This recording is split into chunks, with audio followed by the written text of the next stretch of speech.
자, 그럼 이제 2반 되는 소비치 수용소의 하루 이제 설명을 시작하겠습니다. 먼저 잠시 이제 제가 제 수업에서 중점으로 두고 있는 게 텍스트의 시각화인데 그거에 대해서 잠시 설명하고 넘어가죠. 예를 들어서 이제 제인이라는 작품을 읽을 때 만약에 우리가 일반적으로 텍스트를 읽는 방식은 이렇습니다. 아, 로체스터가 제인이라는 캐릭터에게 저런 말을 했구나.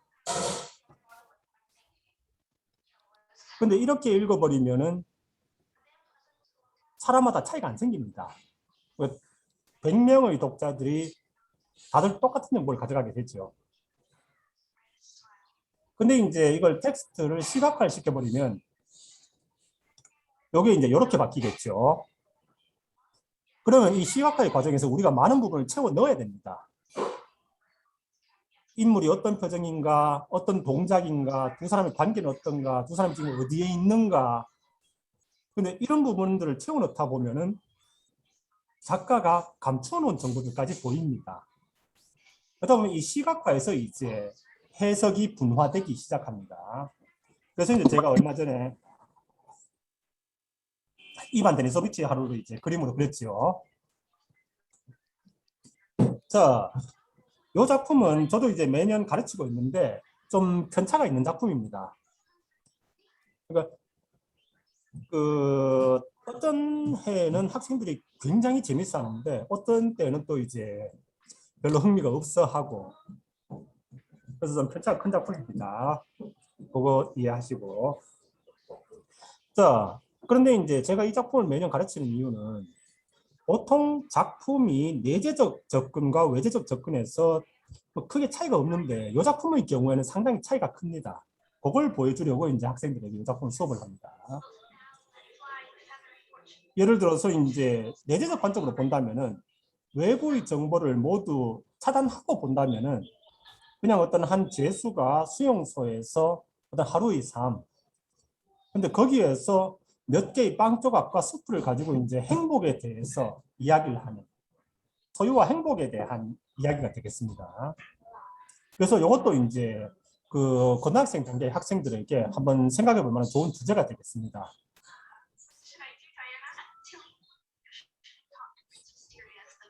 우리가 불행한 것은 과연 소유가 부족해서인가? 물론 뭐 소유가 많아지면 좋겠지만은 혹시 우리가 여전히 불행한 것이 소유의 문제가 아니라 소유에 대한 우리 관념의 문제는 아닐까? 부분이 이제 그 작품 보면서 얘기하겠습니다. 그리고 또 이제 외제적 관점을 본다면 이제 이 작품은 스탈린 정권에 대한 비판과 인권에 대한 얘기가 되겠죠. 그런데 이 부분도 작가가 검열 때문에 숨겨놨기 때문에 이게 잘 안 드러납니다. 그러니까 그 부분도 이제 제가 지난 10년 정도 가르친 노하우를 이제 설명을 드리겠습니다. 자, 일단 이 소설의 갈등을 설명을 드리죠. 이 소설의 갈등은 이제 슈오프라는 소시민과 이제 스탈린이라는 지배자입니다. 근데 이걸 이제 파악하기가 힘든 게 스탈린이 이 작품 속에 사실 등장하지 않습니다. 그래서 스탈린 대신에 이제 이 수용소가 등장을 합니다. 그래서 슈오프라는 주인공은 이 척박한 환경 속에서도 자신의 행복을 누리려고 하고, 반대로 스탈린의 지령을 받은 이 수용소는 이 죄수들을 이제 자유를 억압해서 불행하게 만들려고 합니다. 그 갈등입니다. 그래서 바꿔 말하면은 결말에서 슈오프가 행복해졌는가 불행해졌는가를 보면은 아, 이 작품에서 누가 승리했구나, 작가의 주제는 무엇이구나 파악할 수 있겠습니다. 자, 제일 처음에 이제 작품이 시작하면은 바로 이제 수용소라는 공간이 나오는데, 자, 먼저 여기에 대한 의미를 한번 보도록 하죠.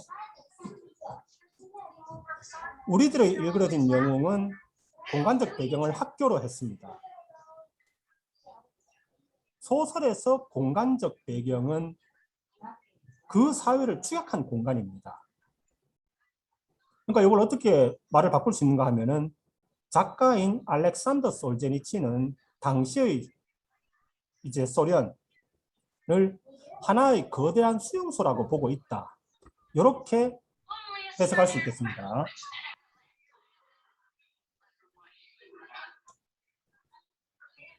자, 그리고 이제 새벽 기상 시간. 이 소설은 이제 슈오프가 깨어났을 때부터 잠들 때까지 이제 하루를 다루고 있죠. 그래서 초반에 이제 날씨가 춥고 배고프고 어수선하고 초반에 슈오프의 불행한 부분을 강조합니다. 요건 이제 결말에서 슈오프의 승리를 좀 더 극적으로 강조하기 위해서 소설에서 많이 쓰는 장치죠. 그래서 작가는 의도적으로 초반에는 슈오프의 불행을 배치하고 후반부에서는 슈오프의 행복을 배치하고 있습니다.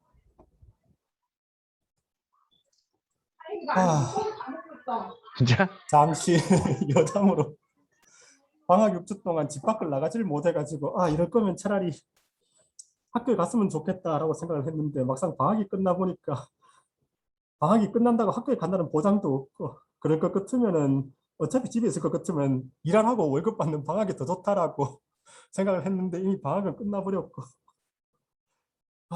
요 며칠 좀 심란합니다.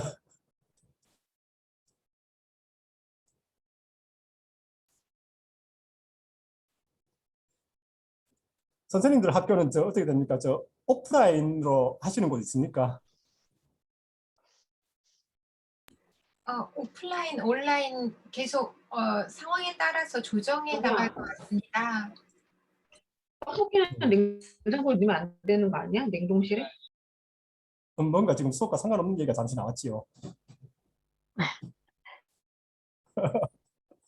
지금 팬데믹이라는 그 시대적 상황을 얘기하고 있는데 예, 저희는 계속 이제 온라인으로 갈 것 같은데 그래도 여전히 학교 가고 싶은 게 와이프가 날씨가 선선하다고 에어컨을 안 틀어줘요.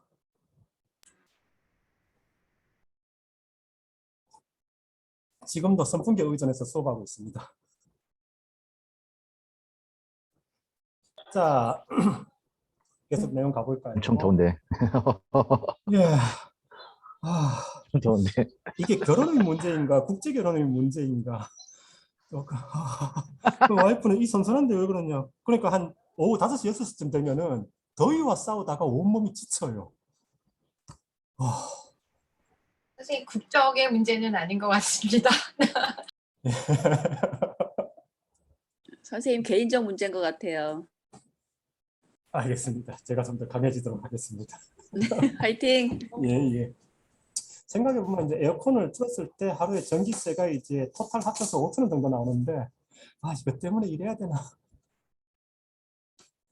자, 설명 계속하도록 하죠. 자, 슈호프는 뭐 이빨의 절반 정도를 잃었고 영양실조 때문에 그래서 뭐 발음이 좀 새는 게 있지만은 그거 빼고는 큰 문제 없다라고 얘기를 합니다. 작가가 강조하는 것은 이제 슈호프의 긍정적인 면입니다. 슈호프는 무한대로 긍정적인 사고를 가지고 있습니다. 그런데 여기에서 이제 한 가지 생각해 볼 것이 그렇다면은 과연 이런 식으로 주제를 완성하는 게 타당한가?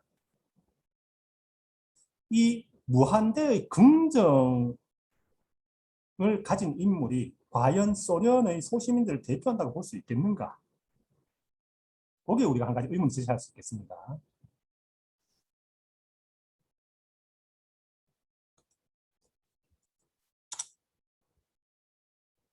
자, 슈오프는 아침에 늦게 일어났다는 이유로 끌려가서 이제 그 사무실을 청소를 하고 식당에 늦게 도착을 합니다. 슈오프는 맛을 음미하며 천천히 먹기 시작한다. 수용소 생활에서 잠자는 시간을 제외하면 아침 식사 시간 10분, 점심과 저녁 시간 5분이 유일한 삶의 목적인 것이다. 이 소설에서 슈오프가 어떻게 행복을 유지하는가 하면은 자, 수용소는 계속해서 어떤 슈오프의 음식이나 자는 시간을 줄이고 노동 시간을 늘리고 있습니다. 그런데 슈오프는 무언가를 빼앗길 때마다 자기가 가지고 있는 남은 것에 더 의미를 부여합니다. 그러니까 농도를 높이는 거지요. 그래서 행복의 총량을 유지를 합니다. 그러다 보니까 어떤 현상이 벌어지는가 하면은 슈오프가 행복한 순간, 그러니까 저 20분의 식사 시간과 노동할 때 보면은 거의 종교적인 경건함까지 느낍니다. 슈호프는 그런 식으로 행복의 총량을 유지를 합니다. 그리고 이제 슈호프 이런 태도는 이제 최근에 소확행과도 관련이 있습니다. 그래서 뭐 소확행 설명하셔도 좋겠습니다. 소확행에 대한 자료는 이제 제가 공유 드라이브를 통해서 공유를 해드렸습니다. 참고로 선생님들 소확행은 뭐 어떤 거 있습니까? 커피입니다. 예. 근데 요즘 제 손에 커피가 안 들어와서 온도가 네, 떨어져 가는데 커피 따러 갈게요, 선생님. 직접 따지는 마시고요. 네. 예. 뭐 팬데믹이 영원히 가진 않겠죠. 자, 그리고 이제 말이 죽이지. 마가라는 수수처럼 노릇스름한 무슨 풀 같은 것을 썰어 넣은 것으로 어쨌든 끓여서 300g만 되면 그걸로 좋겠다. 죽이든 죽이 아니든 죽이라고 하면 그만인 것이다. 여기서 또 이제 이 소설을 통해서 우리가 학생들과 토론해 봐야 될 좋은 주제는 국가와 개인 사이의 관계입니다. 우리는 한국 사회에서 태어났으니까 이제 한국 정부가 제공하는 어떤 인권 이런 것들 당연하게 여기죠. 근데 다른 나라에 가버리면 이 당연한 게 아닌 게 되겠지요. 만약에 우리가 소련이나 미국이나 베트남이나 일본에서 태어났다면 그럼 우리는 국가로부터 어떤 인권을 제공받고 있을 것인가? 개인의 행복은 국가가 제공하는 환경에서 얼마나 자유로운가? 이런 것도 한번 토론해 보실 수 있겠습니다. 어쨌거나 이 소설 속에서 슈호프는 당시 소련에서 태어났고 당연하게 이 모든 것을 받아들입니다. 자, 그리고 이 장면 별것 아닌 것 같은데 중요합니다. 슈호프가 이제 환자로 빠지려고 병원에 왔습니다. 거기에서 의사인 지식인을 만나는데, 자, 이 부분 한번 보죠. 이처럼 깨끗하고 환하고 조용한 곳에 꼬박 5분이나 앉아 있을 수 있다는 것이 슈호프에겐 꿈만 같다. 자, 슈호프가 안락함을 느낍니다. 이 소설에서 슈호프가 안락함을 느끼면은 슈호프는 금세 사고가 확장됩니다. 이게 이 소설이 굉장히 중요합니다. 슈호프가 행복을 느끼면 느낄수록 슈호프의 사고가 확장됩니다. 그리고 마지막에는 어디로 가는가 하면은 내가 과연 이 수용소에 갇혀 있는 것이 합당한 일인가라는 의문에 도달합니다. 그 부분 잘 보셔야 됩니다. 슈호프가 점심 저녁 돌아와서 잠을 자기까지 시간 동안 슈호프의 행복과 불행이 왔다 갔다 합니다. 대체로는 상승합니다. 그러면서 슈호프의 생각이 이제 기분이 업이 되면서 슈호프의 생각이 1차원적인 행복에서 벗어납니다. 내가 여기에 갇혀 있는 것은 과연 합당한 일인가? 거기에 작가의 주제가 담겨 있는 것 같습니다. 그러니까 반대로 왜 수용소는 이렇게 쓸데없는 고통을 죄수들에게 주는가도 거기서 설명할 수 있습니다. 남자 선생님들 저 군대에서 경험하셨죠? 일요일날 괜히 저 진지보수 시키지 않습니까? 왜냐하면은 자 일요일날 쉬어라라고 하면은 자 그래서 이제 더 여유를 가지고 쉬었습니다. 그럼 이제 생각이 이제 자유롭게 이제 옮겨가겠죠. 그렇다면 결국 이제 도달합니다. 왜 내가 내 이 황금 같은 나이 때 여기에 갇혀 있지? 군대는 그걸 방지하기 위해서 노동을 시키죠. 그것과 비슷합니다.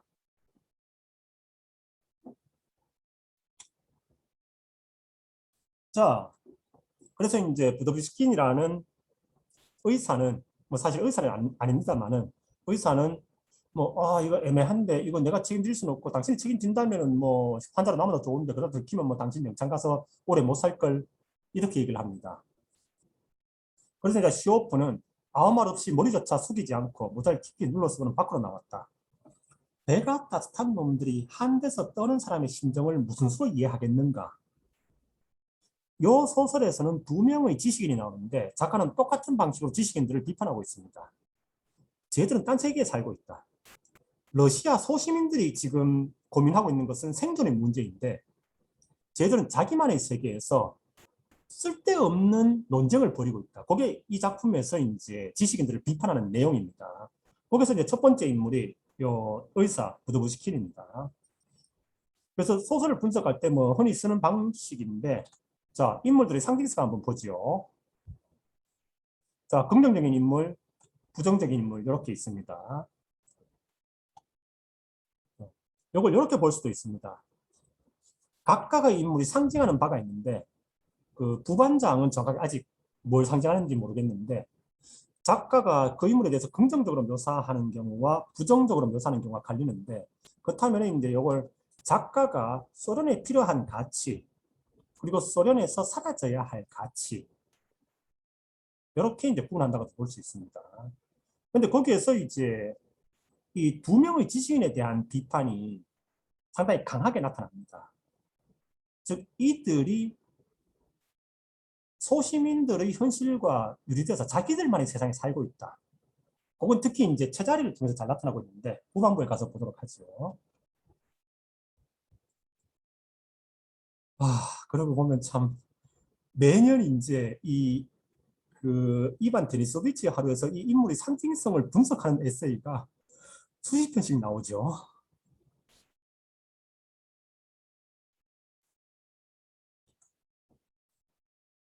자, 슈오프는 이제 아침 식사를 하고 이제 막사로 돌아가는데 거기에서 이제 부반장인 파블로가 이제 슈오프를 위로하려고 슈오프 목소리 빵과 함께 각설탕을 하나 줍니다. 그러니까 여기에서 이제 작가가 정권이 썩었는데 그럼 어떻게 소련은 유지되고 있는가? 거기서 작가가 말하는 것이 이제 이 소시민들이 보여주는 인간애입니다.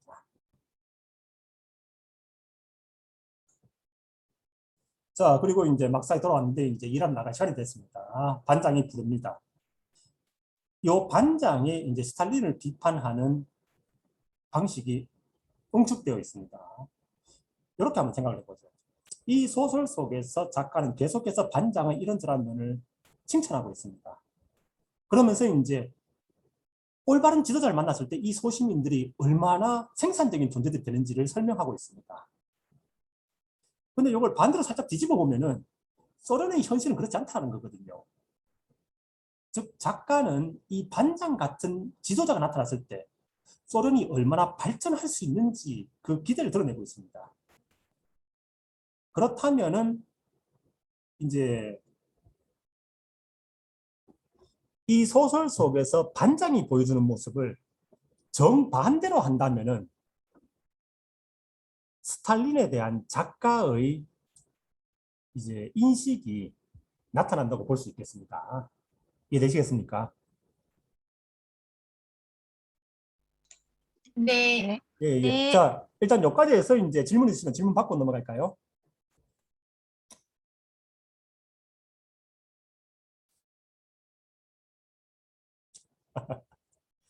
저도 월요일 저 질문 드리겠습니다. 저희가 예, 맨 처음에 텍스트의 시각화 말씀하실 때 예, 예. 외모라든지 뭐 그런 것을 통해서 해석을 더 자세하게 할 수가 있다.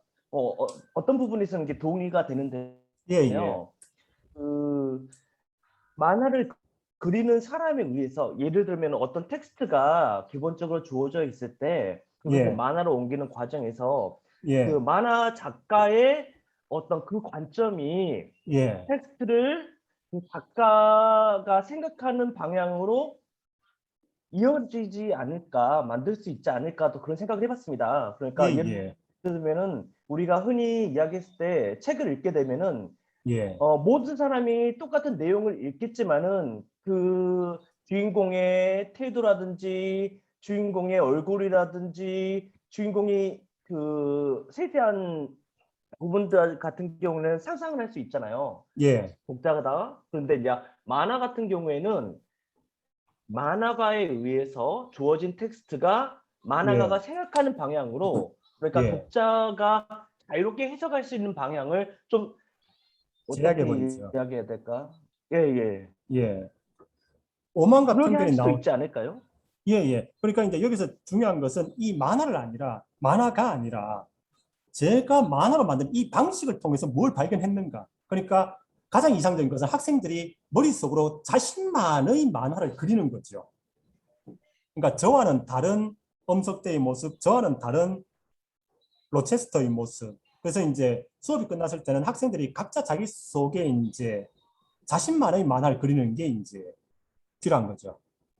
아, 네. 예. 그래서 거기에서 이제 한 저기- 가지 샘플로 제 만화를 제시하는데 역시 이제 김 선생님 말씀하신 것처럼 어떤 학생들은 그냥 이제 수용해버리는 경우가 있습니다. 네.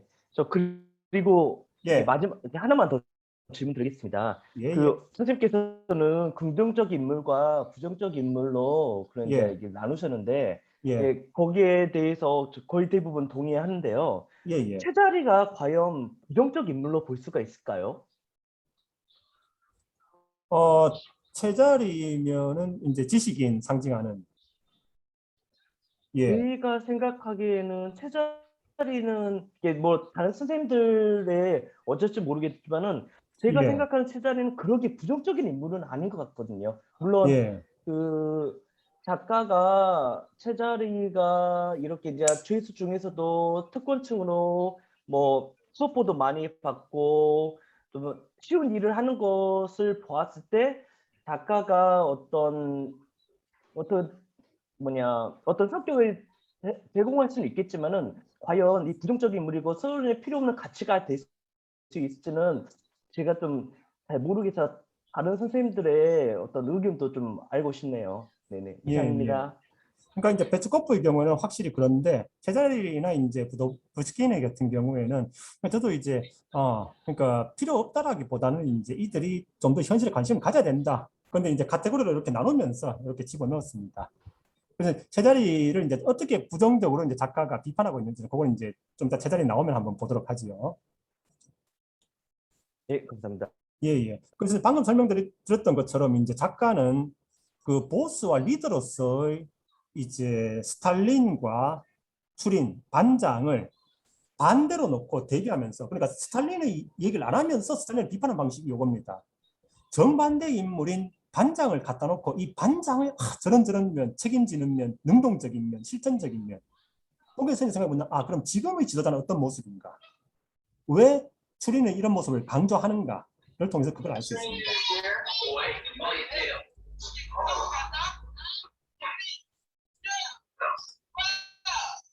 자, 그리고 이제 선생님 잡음이 조금 들립니다.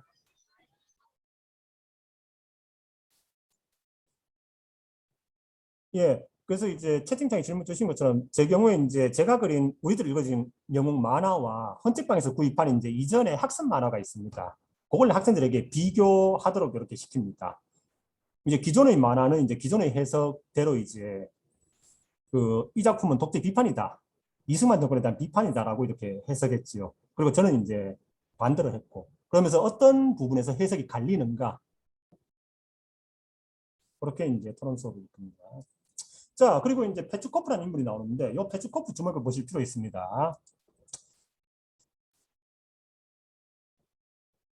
그래서 이제 제가 이제 학생들에게 주는 숙제 중에 하나는, 만약에 이반 데니소비치가 아니라 페츠코프가 이 소설의 주인공이었다라고 한다면은 이 이야기는 어떻게 바뀔 것인가?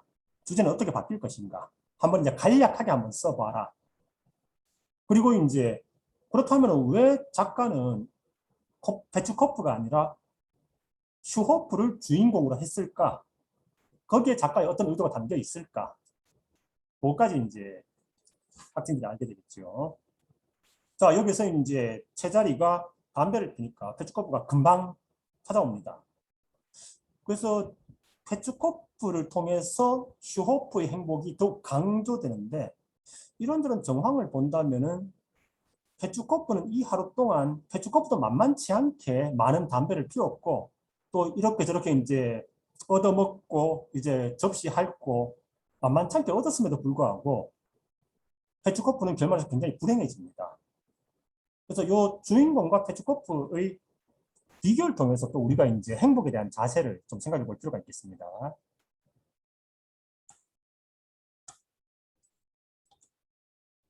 자, 채자리는 이제 영화 감독인데 영화 찍다 들어왔지요. 좀 이따가 이제 점심시간에 채자리에 대한 얘기 다시 나옵니다. 그래서 이제 쭉 읽다 보면은 한 명 더 죄를 지어서 들어온 사람이 없습니다. 여기에는. 그게 이제 작가가 독자들이 생각해 보도록 만든 점이지요. 그래서 이제 조금 있다가 반장의 이야기를 통해서 나오는데 스탈린의 대숙청 거의 이제 뭐 100만 명 가까이가 숙청당했다라고 하는데 처음에는 이제 하층민부터 시작해서 조금씩 이제 스탈린의 측근들까지 숙청이 되어간 정황이 나오고 있습니다. 자, 여기에서 이제 수용소는 속옷까지 모조리 검사한다라고 합니다. 그리고 이 장면에서 보면은 슈오프가 갑작스럽게 화자 혹은 독자에게 툭 말을 겁니다. 그게 또 요 소설의 굉장히 재밌는 점입니다. 화자는 이게 3인칭 시점이라고 한다면 화자는 존재하지 않는 인물일 텐데 몇 장면 정도 슈오프가 화자에게 툭 말을 던지는 장면이 나옵니다. 그처럼 화자는 슈오프에게 딱 붙어 있습니다. 그러다 보니까 슈오프의 생각, 몸동작까지 치밀하게 묘사가 가능하고 그게 이제 독자들이 슈오프에게 친밀감을 느끼는 한 가지 이유가 됩니다. 자, 여기서 이제 슈오프가 갑자기 탁 말을 겁니다. 그런데 속옷이라니. 속옷은 간수들한테나 주는 배급이 아닌가. 여기에서 이제 한 가지 알 수 있습니다. 수용소는 어떤 이유가 있어서 안전을 위해서나 이런 이유가 있어서 이제 속옷 검사를 하는 게 아니라 그냥 추우라고 고통을 주려고. 왜냐하면 고통을 주지 않고 안락함을 느끼면은 방금 슈오프처럼 네가 왜 여기 있어야 되지라는 질문에 도달할 테니까. 그래서 화자와 슈오프가 굉장히 가깝습니다. 화자가 슈오프 옆에 딱 붙어서 계속 슈오프를 따라가면서 슈오프를 집중적으로 관찰합니다.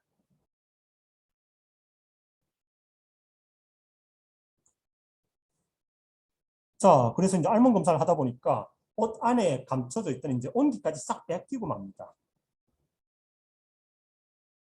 그래서 이렇게 육체적 고통을 통해서 정신적으로도 구속시키려고 하는 것이 이제 스탈린의 욕망이 되겠고, 그러면 이제 결말에서 스탈린이 성공을 해서 이 죄수들이 불행에 빠져서 힘들어하느냐, 아니면은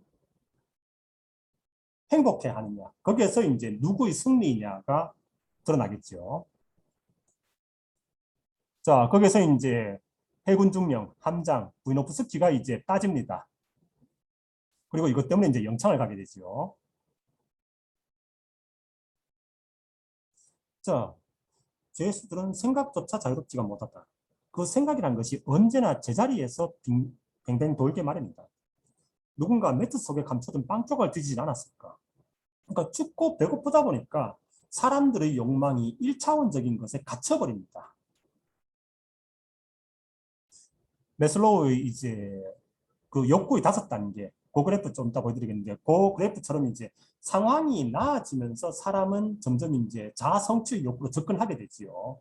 그런데 환경이 힘들어지면은 먹을 거, 입을 거, 잘 거, 거기에 딱 한정되게 됩니다. 생각이. 그렇게 만들려는 것이 이제 수용소의 목적입니다. 자, 그래서 수용소의 목적을 정리해 보자면 학습된 무기력으로 정리할 수 있겠습니다. 그러니까 너희들이 아무리 반항해봤자 바뀔 것은 없을 것이다. 그러니까 그냥 포기하고 시키는 노동이나 그냥 죽지 못해 해라. 이렇게 만들려고 합니다. 자, 그럼 결말에서 슈오프는 그렇게 될 것인가? 아닐 것인가? 한번 보죠. 자, 뭐 아내의 편지가 잠시 나오는데 수용소에서 나오면은 이제 카페트 염색하는 일을 해라 하자. 그거 돈 많이 번단다. 근데 슈오프는 그렇게 간단한 노동으로 돈을 많이 벌 것 같으면 거기에 분명히 어떤 부정이 끼어 있을 것이다. 아, 나는 뇌물 주고받는 건 그런 건 정말 싫다. 차라리 그냥 다시 농구할란다. 라고 합니다. 그러면 여기에서 이제 일단 의문이 생깁니다. 얘가 왜 수용소에 갇혀 있지? 그리고 이제 뒤쪽의 이야기를 통해서 작가는 답을 줍니다. 슈오프가 여기에 갇혀 있는 것은 이 시스템이 잘못됐기 때문이다. 이 죄수의 문제가 아니라. 그래서 이제 그런 점에서 영화 7번 방의 선물과 조금 비슷합니다. 7번 방의 선물 보셨죠?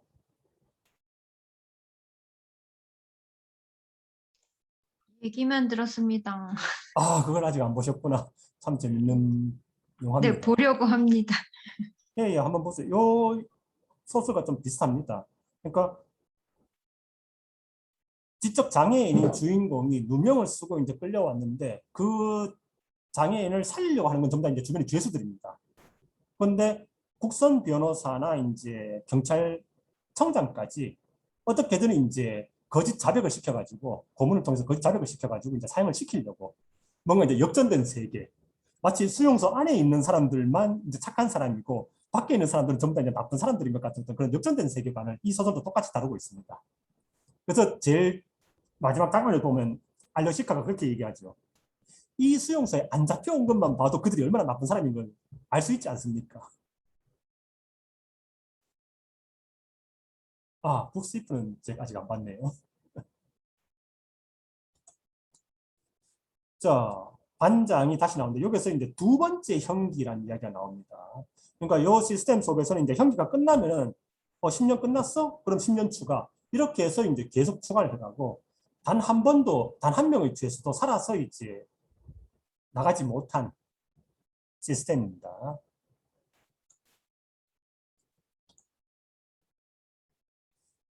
그 잠시 동안 이제 슈오프는 그 챙긴 식빵을 꺼내서 먹는데, 자, 입김에 얼어붙은 마스크를 목에서 풀어내고 그것을 손으로 부어 편 다음 호주머니에 쑤셔 넣었다. 그런 다음 그것으로 빵을 싸서 겨드랑이 속에 끼워 넣었다. 부스러기 하나라도 떨어뜨리지 않으려는 것이다. 실제 작가가 이제 수용소에서 2년 동안 죄수 생활을 한 적이 있지요. 그때 경험을 바탕으로 이렇게 쓴 것인데 그런 어떤 치밀하고 사실적인 묘사가 독자들이 소설에 몰입하게 만듭니다. 자, 그러면 이제 학생들과 한번 이런 얘기를 해보죠. 영화나 소설에서 몰입이 왜 필요한가? 왜 독자들이 혹은 관객들이 몰입하게 만들어야 됩니까? 그래서 이제 제가 영화 시나리오 그쪽 관련 일을 하고 있을 때 들은 얘기인데, 그러니까 영화를 보는 동안 관객들이 내가 영화를 보고 있다라고 생각해 버리면은 그 영화는 실패합니다. 그 영화 속이 저것이 현실이다, 사실이다라고 2시간 동안 착각을 해야 됩니다. 그러려면은 몰입이 돼야 됩니다. 그러니까 이 소설을 읽으면서 아, 내가 이 소설 밖에서 이 소설을 읽고 있는 거야. 그렇게 되면 이제 마찬가지로 이 소설은 실패한 게 되겠죠. 읽는 동안은 내가 이 소설 속에 들어가서 이게 현실인 것처럼 느껴야 된다는 겁니다. 그러려면은 이제 독자들의 몰입을 유도를 해야 되고 거기서 이제 이 작가가 쓰는 방식은 치밀한 묘사입니다.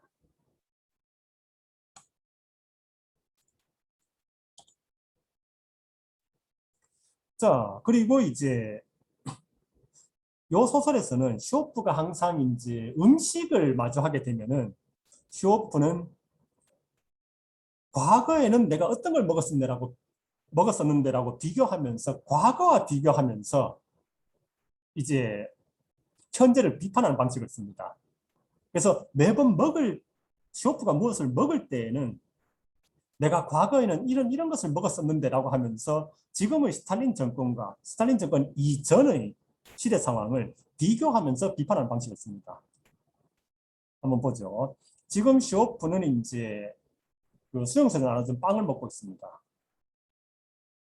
슈오프는 수용소에 들어온 이후부터 전에 고향 마을에 있을 때 배불리 먹던 일을 자주 회상하고는 합니다. 프라이팬에 구운 감자를 몇 개씩이나 먹어 치우던 일이며 야채를 넣어 끓인 죽을 냄비째 먹던 일, 그리고 식량 사정이 좋았던 옛날에는 제법 큼직한 고기 덩어리를 먹었던 때도 있었고 게다가 배가 터지도록 우유를 마시던 일이 눈앞에 어른거렸다.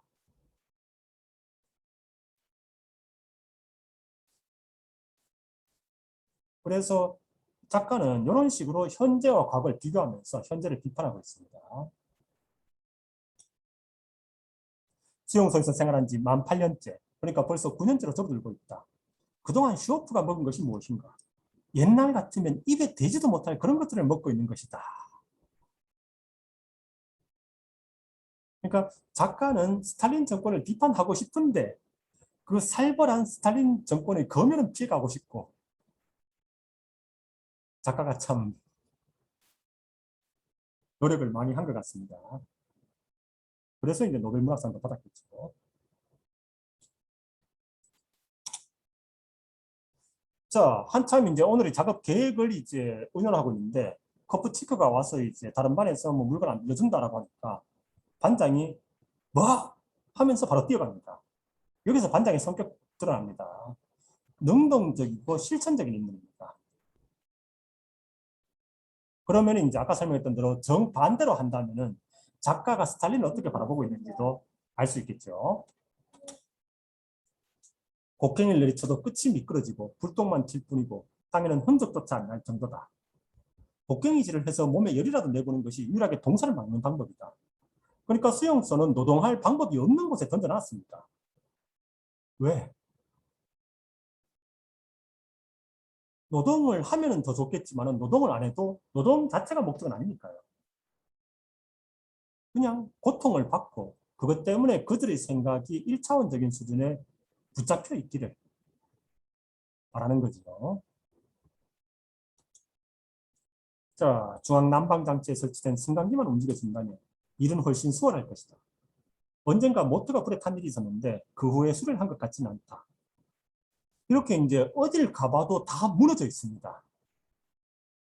이렇게 이제 시설을 통해서 작가는 무너진 소련의 시스템을 보여주고 있는데 그럼 여기서 드는 의문이 아니 그럼 여기저기 다 망가졌고 부정부패가 이렇게 횡행하는데 그런데 어떻게 소련이라는 시스템이 유지될 수 있는가? 여기서 작가가 내놓은 답이 이 소시민들의 인간애입니다. 서로서로에 대한 존중과 애정과 보호. 그건 이제 작품 곳곳에서 이제 드러나고 있으니까 보도록 하죠. 자, 그래서 이제 이 고장난 시스템을 죄수들이 하나하나씩 고쳐나가기 시작합니다.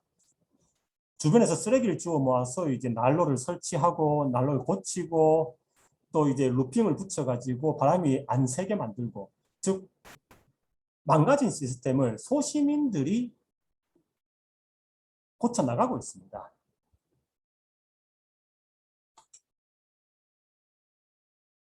그리고 뭐 잠시 언급 나오는데 작업 자체보다 중요한 것은 서류 작업이다.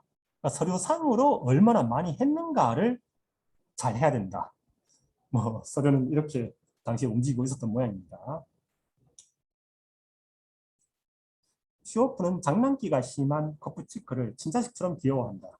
커프치크는 숲에 은거중이던 벤데르파, 그러니까 반군이죠. 우유를 날아줬다는 제목으로 체포되어 수용소로 끌려오게 되었다.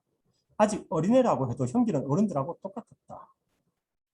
여기서 드러나는 것은 이제 소련 정부가 얼마나 비인간적인가 라는 거. 그리고 또 이제 코프치크라는 캐릭터가 왜 등장하는가 생각해 볼 필요가 있습니다. 보통 문학도 그렇고 영화도 그렇고 아이들은 그 사회의 미래를 상징합니다. 그래서 헐리우드 영화의 한 가지 금기가 영화 속에서 아이들이 죽으면 안 된다는 거죠. 이게 가장 잘 드러난 감독이 이제 그 스필버그. 보통 보면 이제 어른들이 자기들이 잘못해서 뭔가 문제가 터졌을 때 아이들이 나서서 해결을 하지요. 그러다 보니까 이제 코프치크는 이 소련의 미래를 상징하는 존재로 등장합니다. 그리고 저녁을 먹을 때 보면은 소련의 과거를 상징하는 존재도 등장합니다. 그들이 그 세 사람이 이제 한 장소에서 만나는데, 그러니까 슈오프가 현재를, 코프치크가 이제 과거를, 그리고 저녁 식사에서 만나는 U81호가 미래를 상징하는데, 요 세 사람을 통해서 작가가 무슨 얘기를 하려고 하는지 저녁 식사 장면에서 보도록 하죠. 자, 해군 중령이 얘기합니다. 태양이 중천에 떠 있으면 한시다. 그러니까 슈오프가 묻습니다. 뭔 소리야? 해가 중천에 떠 있으면 그건 12시지. 그런데 법이 바뀌었어. 이제 해가 중천에 떠 있으면 1시야. 아니, 그따위 법령을 누가 만들었단 말이야? 소비에트 정부지. 과연 하늘의 법칙마저도 그들의 법령에 따라야 한단 말인가 하고 의아해합니다. 그러니까 스탈린이 말년에 그 러시아 정교회와 협력해서 자신을 신격화시키는 작업을 많이 했었습니다. 그렇던 스탈린의 신격화에 대한 조롱이라고 볼 수 있겠습니다.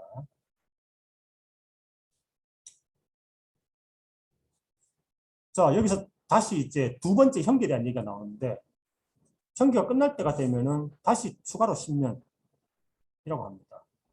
우리나라도 이제 이런 게 있었죠. 형을 마치고 나오면 이제 보호감호라는 형태로 이제 여전히 이제 교도소에 붙잡아두는, 뭐 보호감호소라고 하지만은 사실상 이제 교도소는.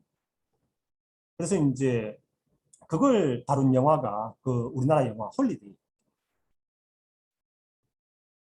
그래서 여기서도 이제 그 하나의 벌에 대해서 2중, 3중으로 처벌하는 모습이 나타나고 있습니다.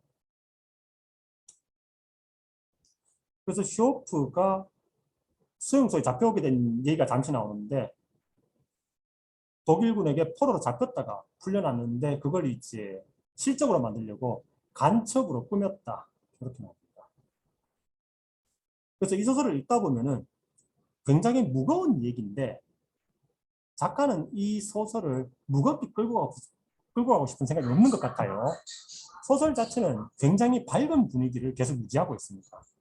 유머러스해요.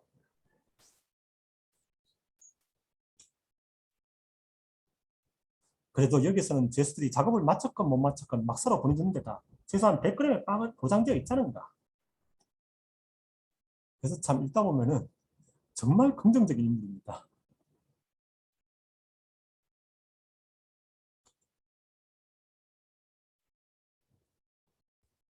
자, 죽이라고 해봐야 겨우 밑바닥이 보이지 않을 정도밖에 안 된다. 그렇다고 이러니 저러니 따지러 들었다가는 괜히 손해보는 것은 자기 쪽이다. 이게 이제 소련이 자국민들에 대한 태도가 되겠지요. 그리고 이제 이 점심 식사 그 죽을 가지고 이제 소련 시스템이 얼마나 부패 있는가를 설명하고 있는 겁니다. 자, 이제 점심시간이 되었는데 또 귀리죽이 나오니까 또 슈호프는 과거와 비교를 하면서 현재를 비판합니다. 중요한 사실은 오늘 죽이 아주 질이 좋다는 것이다. 귀리죽이다. 귀리죽은 좀처럼 보기 드물다. 귀리죽은 나달도 섞여 있고 듬직해 보이는 것이 먹고 나면 배가 제법 든든해서 좋다. 슈호프는 어릴 적에 말에게 귀를 먹이고는 했다.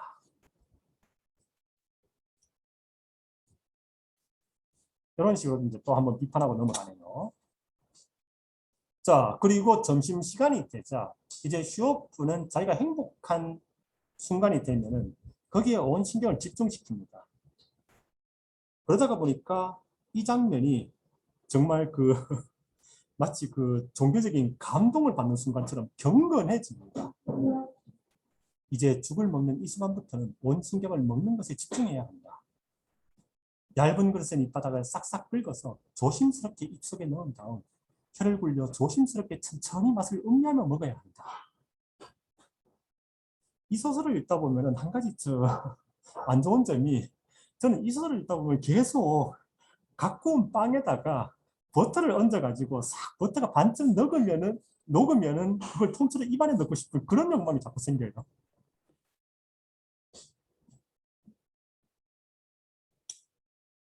자, 그래서 인터넷에 이제 떠도는 행복 방정식이라는 것인데, 뭐 행복은 욕구분의 소유다. 그러니까 여기에서 이제 슈호프가 행복을 여전히 유지할 수 있는 방법은 소유가 줄어들수록 거기에 맞춰서 자신의 욕구를 줄여갑니다. 그러다 보니까 계속 빼앗음에도 불구하고 슈호프의 행복 자체는 크게 변하지 않는.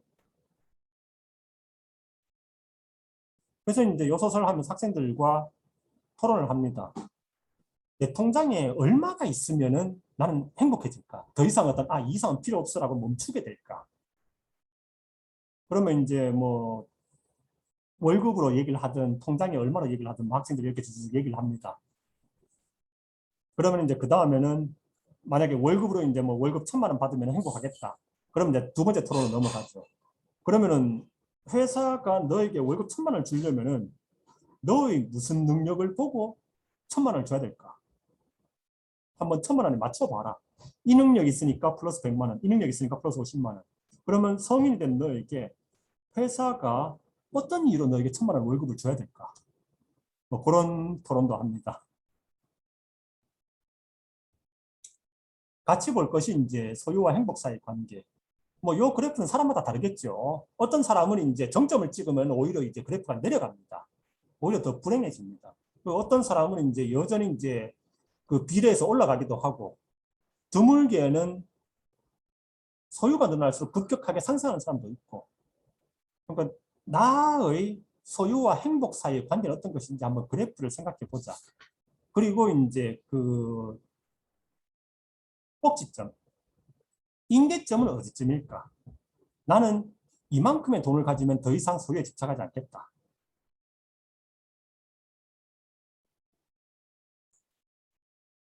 자, 시오프의 이제 욕망의 크기를 한번 보죠.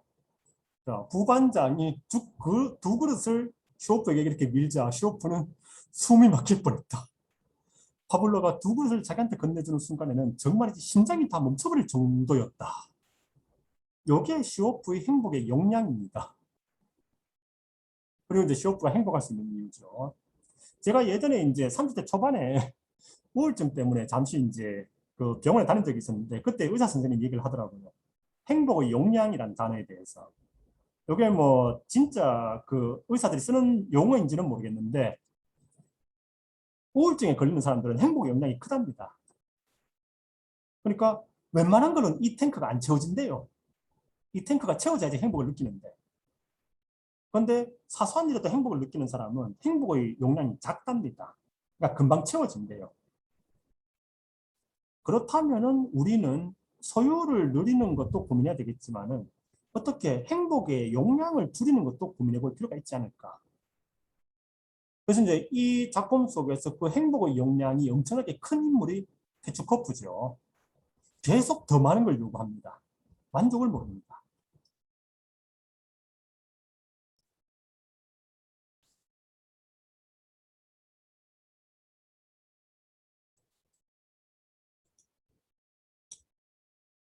자, 파블로는 남은 한 그릇을 이제 그 해군 중령에게 주는데, 그 작가가 이 인물을 통해서 얘기하고 싶은 건 그건 것 같아요.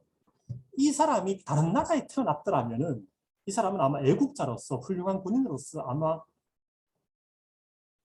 훌륭한 삶을 살았을 텐데, 이 사람이 소련이라는 시스템에 태어나다 보니까 이 훌륭한 군인이 지금 여기서 이런 대접을 받고 있다는 거. 그게 이제 저 막사로 돌아가기 전에 보면은 사람의 운명을 이렇게 쉽게 바꿔놓다니, 그렇게 나오죠. 그래서 그 개인이 훌륭하고 훌륭하지 않고 떠나가지고 그 개인이 어떤 나라에서 태어나느냐, 거기에 따라서 우리가 받는 대접이 달라진다는 거. 그리고 이 훌륭한 군인이자 애국자가 소련에 태어났기 때문에 이런 대접을 받게 된다는 거. 그걸 보여주고 싶은 모양입니다. 그래서 유럽 주변에 해양을 항해하기도 했고 북극해를 향해 항해하기도 했던 함장의 주름진 입술 위에 어색한 미소가 떠올랐다. 그는 행복에 겨운 듯 기름기라고는 없이 맹물에 귀리만 넣어 끓인 귀리죽에, 그나마 규정량에도 못 미치는 귀리죽에 얼른 덤벼들었다. 자, 선생님들 50분이 되었기 때문에 잠시 10분 쉬었다가 계속하도록 하겠습니다. 그 전에 이제 여기까지 내용에서 이제 질문 있으시면 질문하고 넘어가도록 하죠. 네, 질문 또 드리겠는데요. 예, 예, 여기 작가가 수용소에서 생활을 했다는 것은 예, 진짜 알 수가 있습니다. 저희가 조사를 좀 해보면은 예, 그러면서 이제 수용소 생활했기 때문에 어떤 그 구체적인 아까 그 예, 빵 겨드랑이에 넣어가지고 딱딱하게 하는 방법이라든지 예, 어떤 그 또 이제 뒤에 보면은 뭐 밥을 이제 숟가락을 어떻게 그 해서 먹는다든지 뭐 그런 부분도 있잖아요. 예, 예, 예, 그런 부분들을 이제 저희가 이제 수업하면서 보는데, 근데 저희는 이제 막연하게 수용소 생활했으니까 이런 거 알겠지라고 할 수도 있겠지만은 예, 또 예. 어떤 학생들 같은 경우에는 작가가 이런 했는데 선생님 이거를 어떻게 근거로 댈 수 있습니까? 라고 하는 친구들 있지 않나요? 그러니까 예를 들면은 예, 예. 아까 그 말씀하셨던 그 빵을 겨드랑이에 넣어가지고 온도를 녹이는 거. 따뜻하겠다는 그런 부분에서 예, 예, 이거는 작가가 직접 경험한 내용을 쓴 거야 라고 했을 때 예, 예, 학생들은 예. 선생님 그 근거가 어디서 나타납니까? 라고 할 수도 있지 않을까요? 그렇죠. 근데 이제 2년이라고 한다면 대체로 이제 제가 군대를 28개월 반을 복무를 했었었고 얼추 비슷한 시기죠. 그러니까 그 2년이라는 시간이면은 우리가 아직까지 어떤 군대에 대해서 가지고 있는 만약에 군대를 묘사라고 한다면 군대의 식사 시간 어떤 그런 부분과 연결시킨다면 우리도 충분히 그 상황을 묘사할 수 있지 않겠습니까? 그래서 이제 여기에서 저도 그 생각을 해봤었는데 여기서 나오는 묘사가 그냥 작가가 상상으로 하기에는 굉장히 어려울 것 같아요. 정말 정말 이렇게 먹겠구나. 그러니까 그걸 상상하면서 제가 확 이 소설 속에 들어가 버려요. 그러니까 단순히 이제 막연히 바깥에서 상상으로 해내기에는 정말 짜임새 있게 어떤 묘사가 되는 그렇기 때문에 이제 저는 이 작가 2년간의 수용소 생활이 그런 걸 이어졌다라고 뭐 저는 그렇게 설명을 합니다. 네. 감사합니다. 예, 선생님들 그러면 이제 저 10분 쉬었다가 이제 12시 한 10분 후에 다시 방을 열도록 하겠습니다. 10분 후에 다시 뵙도록 하지요. 네. 네.